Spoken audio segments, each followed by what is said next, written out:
Bites and डिलाईट्समध्ये म्हणजेच प्रज्ञाज किचनमध्ये तुम्हा सर्वांचं खूप खूप मनापासून स्वागत।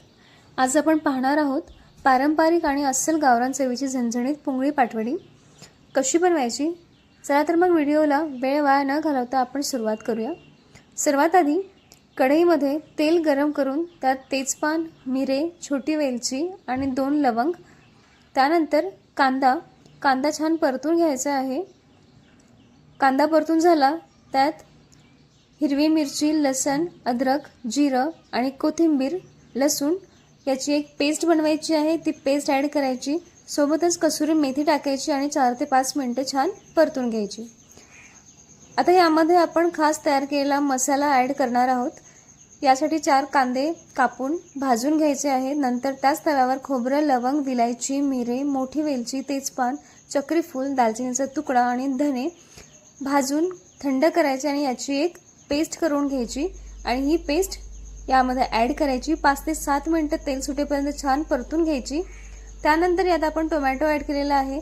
टोमॅटो छान बारीक कापायचा आणि त्यामध्ये ॲड करायचा। थोडंसं मीठ भुरभुरायचं जेणेकरून टोमॅटो हा नरम पडेल। सोबतच बेसिक मसाले ॲड करायचे आहे, जसे की तिखट, मीठ, जिरेपूड, धनेपूड, हळद आणि रंगासाठी थोडंसं अंबारी तिखट इथे मी वापरलेलं आहे। तुम्ही तुमच्या आवडीनुसार काश्मीरी तिखट घालू शकता। 4 ते 5 मिनिटं झाकून छान शिजवून घ्यायचं आहे।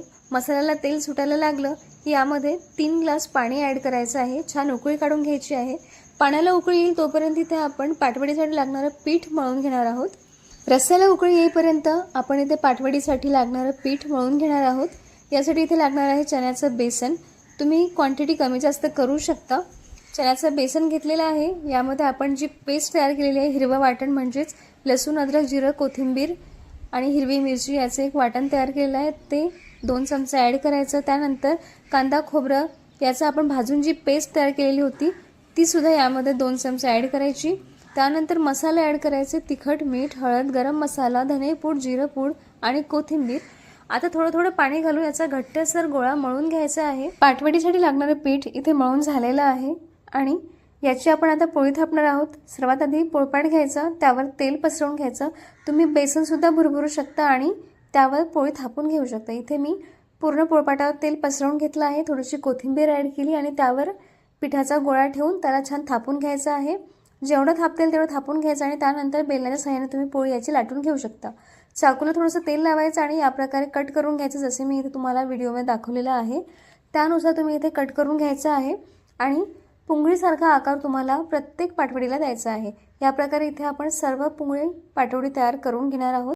उकळलेल्या रस्स्यामध्ये आपण तयार केलेली पाटवडी सोडून मंद आचेवर 25 मिनिटं भाजी छान शिजवून घेणार आहोत। सर्वात शेवटी भरपूर अशी कोथिंबीर आणि गरम मसाला टाकून गॅस बंद करायची आहे। गरमागरम आणि झणझणीत पुंगळी पाटवडी तयार आहे। तुम्हाला ही रेसिपी कशी वाटली नक्की सांगा। आवडली असेल तर नक्की ट्राय करून बघा आणि चॅनलला सबस्क्राईब करायला विसरू नका। चला तर मग तोपर्यंत नवनवीन रेसिपीज बघत चला, बनवत चला आणि खात रहा। भेटूया पुढच्या रेसिपीमध्ये।